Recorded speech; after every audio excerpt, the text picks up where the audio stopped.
Hello guys, welcome back again. आज मैं आपके साथ डिस्कस करूंगी trick to solve questions of LS coupling. आप एलएस कपलिंग के क्वेश्चंस को किस तरीके से सॉल्व कर सकते हैं, उनको सॉल्व करने का पैटर्न क्या रहेगा, वो मैं आज आपके साथ डिस्कस करूंगी। तो जैसे मान लीजिए आपके पास कोई क्वेश्चन है, जैसे हमारे पास है यहाँ पे फॉस्फोरस जिसका एटॉमिक नंबर है 15 और इसका हमें क्या निकालना है, इसका हमें ग्राउंड टर्म निकालना है, क्योंकि जो एलएस कपलिंग रूल था उसको रसल एंड साउंडर्स ने दिया था। और रसल एंड साउंडर्स ने क्या किया था, उन्होंने किसी भी एटम या फिर आयन के लिए ग्राउंड टर्म का कंसेप्ट दिया था। तो जो एलएस कपलिंग है उसमें हमें क्या निकालना है, ग्राउंड टर्म निकालना है। अब जो ग्राउंड टर्म है उससे पहले हमें कई सारी चीज़ें निकालनी पड़ेंगी, तभी हम ग्राउंड टर्म को निकाल सकते हैं।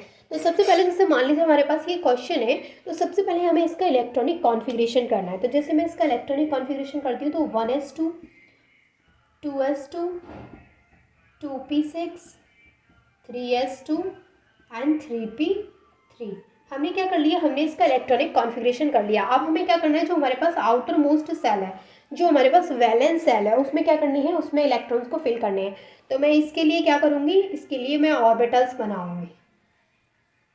इसके लिए ऑर्बिटल्स बनाऊँगी तो पी में कितने ऑर्बिटल होते हैं, 3 ऑर्बिटल्स बना लिए। क्योंकि यहाँ पर क्या करना होता है, फर्स्ट तो ये है कि हमें इलेक्ट्रॉनिक कॉन्फ़िगरेशन करना होता है। सेकेंड क्या है कि जो वैलेंस सेल है हमारी, जो बाहर वाली, सबसे बाहर वाली जो सेल है, उसके लिए हमें क्या करना होता है, उसमें इलेक्ट्रॉन्स को फिल करना होता है। तो हम यहाँ पे ऑर्बिटल्स बनाएंगे पी के लिए। पी के लिए हम ऑर्बिटल्स बनाएंगे तो पी में कितने इलेक्ट्रॉन्स हैं, यहाँ पे 3 इलेक्ट्रॉन्स हैं। तो हम यहाँ पे फिल कर देंगे 3 इलेक्ट्रॉन्स को, 1 2 एंड 3। पी में हमारे पास 3 इलेक्ट्रॉन्स है, तो हमने क्या किया, 3 इलेक्ट्रॉन्स को यहाँ पे फिल कर दिया है। अब हम क्या करेंगे, जो हमारा नेक्स्ट यहाँ पे काम है वो ये है, इनको फिल करने के बाद हम यहाँ पे पता करेंगे मैग्नेटिक क्वांटम नंबर। अब मैग्नेटिक क्वांटम नंबर क्या होता है, तो इसके लिए आपको क्वांटम नंबर पता होने चाहिए कि प्रिंसिपल क्वांटम नंबर क्या होता है, एजीमुथल क्वांटम नंबर क्या होता है, मैग्नेटिक क्वांटम नंबर क्या होता है एंड स्पिन क्वांटम नंबर क्या होता है। ठीक है, तो हमें क्या निकालना है, अब यहाँ पे मैग्नेटिक क्वांटम नंबर निकालना है। मैग्नेटिक क्वांटम नंबर निकालने के लिए हमारे पास की जो ऑर्बिटल्स हैं, इनमें जो सेंटर में होता है उसको तो मान लेंगे हम 0, और इस वाले को मानेंगे +1 और इस वाले को मानेंगे -1। अगर सपोज कर लीजिए यहाँ पर इस तरीके से होता तो हम इसको +2, इसको -2, और होता तो +3 -3, इस तरीके से हम उसको कर देते। ठीक है, आपको ये चीज़ समझ में आई कि किस तरीके से करना है हमें। तो हमारे पास क्या है, हमारे पास यहाँ पे पी में सिर्फ 3 ऑर्बिटल्स होते हैं, तो ये +1 हो गए, ये -1 हो गए। ये क्या निकाल लिया हमने इसका, ये हमने निकाल लिया इसका मैग्नेटिक क्वांटम नंबर। अब मैग्नेटिक क्वांटम नंबर निकालने के बाद हमें यहाँ पे वैल्यू ऑफ एल की वैल्यू निकालनी है। वैल्यू ऑफ एल की वैल्यू हम कैसे निकालेंगे, तो एल की वैल्यू निकालेंगे हम, इनको प्लस कर देंगे। तो ये क्या है, +1 फिर +0 देन -1। तो ये क्या हो जाएगा, ये 0 हो जाएगा। +1 +0 -1, तो मतलब इनको प्लस करेंगे तो 0। तो यहाँ पर जो एल की वैल्यू निकल के आई है वो 0 निकल के आई है। ठीक है, यहाँ पर जो हमें एल की वैल्यू मिली वो क्या मिली, 0 मिली। अब एल की वैल्यू डिसाइड करेगी कि ये जो एटम है इसका सिंबल क्या होगा। देखिए एल की वैल्यू किस तरीके से डिसाइड करेगी, देखिए जो जो चीज़ें मैं आपको बता रही हूँ उनको साइड से नोट करते जाइएगा, क्योंकि बाद में हो सकता है आपको याद ना रहे। तो एल की वैल्यू से हमें इसका सिंबल पता चलेगा। अब एल की वैल्यू से सिंबल कैसे पता चलेगा, तो देखिए यहाँ मैं लिख रही हूँ, आप इसको अपनी नोटबुक में नोट कर लीजिएगा। जैसे हमारे पास वैल्यू ऑफ एल, हमारे पास एल की वैल्यू 0 हो सकती है, 1 हो सकती है, 2 हो सकती है, 3 हो सकती है, 4 हो सकती है और आगे भी हो सकती है। अब ये जो एल की वैल्यू है, इससे हमें पता चलेगा कि जो हमारा एटम है और आयन है उसका सिंबल क्या होगा, सिंबल ऑफ एटम या फिर आयन। तो यहाँ पर जैसे एल की वैल्यू 0 है तो हमारा सिंबल होगा एस, 1 है तो सिंबल होगा पी, 2 है तो सिंबल होगा डी, 3 है तो सिंबल होगा एफ, और यहाँ पे 4 है तो सिंबल होगा जी, 5 होता तो सिंबल हो जाता एच। इस तरीके से क्या होगा, हमारा यहाँ पे एल की वैल्यू डिसाइड करेगी कि सिंबल क्या होगा। ठीक है, ये चीज़ आप नोट कर लीजिए। अब यहाँ पर एल की वैल्यू क्या है, 0 निकल के आई है। यहाँ पर एल की वैल्यू 0 है, इसका मतलब हमारा जो एटम का सिंबल है वो क्या होगा, एस। ये चीज़ समझ में आई, इस चीज़ को आप ज़रूर नोट कीजिएगा, क्योंकि अक्सर बाद में याद नहीं रहती है। अब एल की वैल्यू हमारे पास 0 निकल के आई है, मतलब यहाँ पर जो हमारे पास जो एटम है उसका सिंबल क्या होगा, symbol of atom. Symbol of atom क्या होगा, एस, क्योंकि एल की वैल्यू जब 0 होती है तो उसका सिंबल क्या हो जाता है, एस हो जाता है। तो इसका सिंबल क्या आ गया, इसका सिंबल आ गया एस। इसके बाद हमें निकालना है इसका स्पिन। स्पिन कैसे निकालते हैं, देखिए स्पिन निकालने के लिए है एक फॉर्मूला, इसके बाद हमें क्या निकालना है, इसका स्पिन निकालना है। स्पिन निकालने के लिए फॉर्मूला होता है स्पिन यानी कि एस, हमें यहाँ पे एस की वैल्यू फाइंड करनी है। तो एस की वैल्यू यानी कि स्पिन निकालने के लिए फॉर्मूला होता है half into number of unpaired electron. Unpaired electron, half into number of unpaired electron. तो यहाँ पर जितने भी अनपेयर्ड इलेक्ट्रॉन होंगे उनको हम मल्टीप्लाई करा देंगे इसमें, तो हमें क्या मिल जाएगी, यहाँ पर एस की वैल्यू मिल जाएगी। तो एस इक्वल हाफ इंटू कितने नंबर ऑफ अनपेयर्ड इलेक्ट्रॉन है, 1 2 3, 3 इलेक्ट्रॉन्स यहाँ पे अनपेयर्ड हैं, तो एस की वैल्यू क्या आ गई 3/2। यहाँ तक चीज़ें क्लियर हैं। एस की वैल्यू क्या निकल के आई है, एस की वैल्यू निकल के आई है 3/2। अब हमने क्या किया, एल की वैल्यू निकाली, फिर उसका सिंबल पता कर लिया, फिर उसकी स्पिन पता कर ली। अब हम उसकी स्पिन मल्टीप्लिसिटी पता करेंगे। अब हम क्या पता करेंगे, स्पिन मल्टीप्लिसिटी। स्पिन मल्टीप्लिसिटी पता करेंगे। तो स्पिन मल्टीप्लिसिटी के लिए फॉर्मूला होता है 2s+1।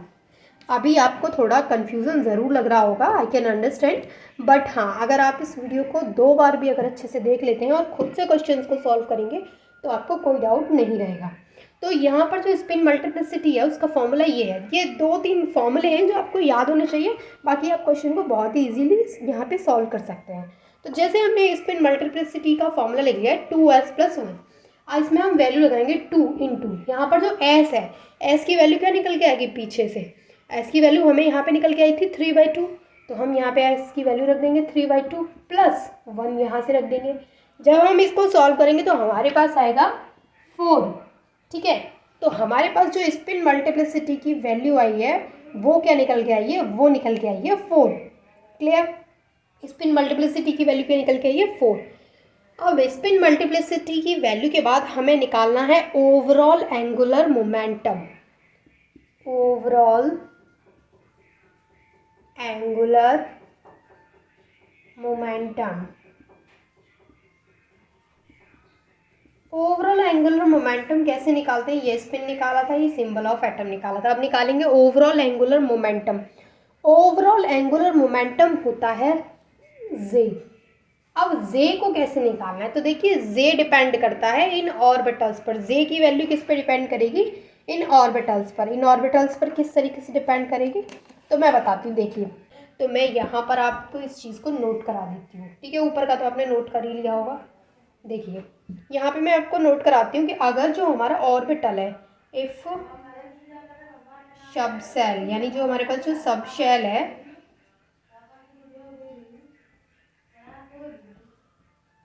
सब शेल है, अगर वो क्या हो, वो लेस देन हाफ फिल्ड, मतलब आधे से कम भरी हुई है सब शेल, तो जे की वैल्यू, जे के लिए हम फॉर्मूला क्या लगाएंगे, L-S। ठीक है, अगर सब शेल हमारी, if subshell is more than half filled, अगर जो हमारे पास सब शेल है वो आधे से ज़्यादा भरी हुई है, if subshell is more than half filled, यानी यहाँ पर तो हमारे पास जो सब शेल है वो तो आधी भरी हुई है, आपको दिख रहा है कि यहाँ पर क्या है, वो आधी भरी हुई है। लेकिन अगर आधे से ज़्यादा भरी हुई है तो क्या फॉर्मूला लगेगा, तो जे इक्वल L+S। अगर जो हमारी सब शेल है वो आधी भरी हुई है या फिर पूरी भरी हुई है, जैसे हमारे पास ये है ऑर्बिटल्स, ये आधे भरे हुए हैं, हो सकता था ये पूरे भरे हों, पूरे भरे हों मतलब इस तरीके से हो, सभी पेयर्ड में हो। तो अगर ये पूरे भरे हैं या फिर ये आधे भरे हैं तब एक ही फॉर्मूला होगा दोनों के लिए, यानी जब ये आधे भरे हैं या फिर ये फुल भरे हैं तब दोनों के लिए क्या होगा, सिर्फ एक ही फॉर्मूला होगा। If subshell is half filled और फुल फिल्ड, अगर सब शेल हाफ फिल्ड है और फुल फिल्ड है तब जे इक्वल एस, यानी जो एस की वैल्यू है वही जे की वैल्यू हो जाएगी। एस की वैल्यू क्या है 3/2, तो जे की वैल्यू भी 3/2 हो जाएगी। ये चीज़ आप नोट कर लीजिए। ठीक है, अब देखिए, अब हम ओवरऑल एंगुलर मोमेंटम कैसे निकालेंगे। ओवरऑल एंगुलर मोमेंटम किस पे डिपेंड करता है, यहाँ पर ऑर्बिटल्स पर। तो यहाँ पर देखिए आप, जो हमारे पास ऑर्बिटल्स हैं वो कैसे बने हैं, वो आधे भरे हैं, मतलब ना तो आधे से कम भरे हैं ना आधे से ज़्यादा भरे हैं। जो ऑर्बिटल्स हैं वो आधे भरे हैं, और जब ऑर्बिटल्स हमारे आधे भरे होते हैं या फुल भरे होते हैं तब हम J इक्वल एस फॉर्मूला लगाते हैं। तो यहाँ पर हमारे पास जो फॉर्मूला लगेगा वो क्या लगेगा, J इक्वल एस। अब S की वैल्यू क्या है 3/2, तो J की वैल्यू भी क्या हो गई 3/2। समझ में आ गया, J की वैल्यू क्या हो गई 3/2। अब देखिए यहाँ पर, अब इतना सब कुछ सॉल्व करने के बाद हम अब यहाँ पर ग्राउंड टर्म को इजीली सॉल्व कर सकते हैं, क्योंकि जिन जिन चीज़ों की हमें ग्राउंड टर्म के लिए ज़रूरत होती है वो सारी चीज़ों को हमने यहाँ पे सॉल्व कर लिया है। तो अब हमारा जो क्वेश्चन है वो कंप्लीट होने वाला है। अब हम क्या निकाल सकते हैं, ग्राउंड टर्म को निकाल सकते हैं। अब देखिए ग्राउंड टर्म को कैसे निकालते हैं, ग्राउंड टर्म को निकालने का फॉर्मूला होता है 2s + 1lg। इस तरीके से इस पैटर्न में हम क्या निकालते हैं, ग्राउंड टर्म को निकालते हैं। अब इसमें किस तरीके से आपको वैल्यू को रखना है वो मैं आपको अभी बताती हूँ, लेकिन फॉर्मूला क्या है 2s + 1lj। ये क्या है, ये है हमारा ग्राउंड टर्म को हम इस तरीके से लिखते हैं। तो अब कैसे निकालेंगे इसमें, तो इसमें 2s + 1, तो यहाँ पर देखिए 2s + 1, ये जो 2s + 1 है इसकी वैल्यू क्या निकल के आई थी 4, तो 2s + 1 की जगह पे रख देंगे 4। अब देखिए यहाँ पे हमने 2s + 1 की जगह पे क्या रख दिया, 4 रख दिया। अब हमें l की जगह पे रखना है, तो l की जगह पे हम l की वैल्यू नहीं रखेंगे 0, l की वैल्यू से हमें जो सिंबल मिला है उसको रखेंगे। तो यहाँ पे l क्या है, l हमें मिला है और l की वैल्यू क्या है 0, और l की वैल्यू से हमें सिंबल क्या मिला है, यहाँ पे s सिंबल मिला है, तो हम यहाँ पे रख देंगे s। ठीक है, ये हमने यहाँ पे s रख दिया। उसके बाद j की जगह पे हम क्या रखेंगे, तो j की जगह पे रखेंगे हम j की वैल्यू 3/2, और ये क्या आ गया हमारा, ये आ गया हमारा फाइनली आंसर। ये है हमारा आंसर। इस तरीके से हम किसी भी क्वेश्चन को सॉल्व कर सकते हैं। तो यही पैटर्न है, आप इसकी हेल्प से किसी भी क्वेश्चन को सॉल्व कर सकते हैं।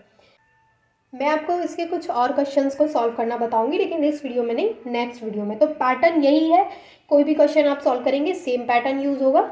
हाँ, आपको एक चीज़ यहाँ पे ध्यान रखनी है, जो एल है उसकी जगह पे क्या रखना है, हमें सिंबल रखना है। तो आप इस तरीके से इसको सॉल्व कर सकते हैं। तो आई होप कि आपको ये अच्छे से समझ में आ गया होगा, and thank you so much for watching this video.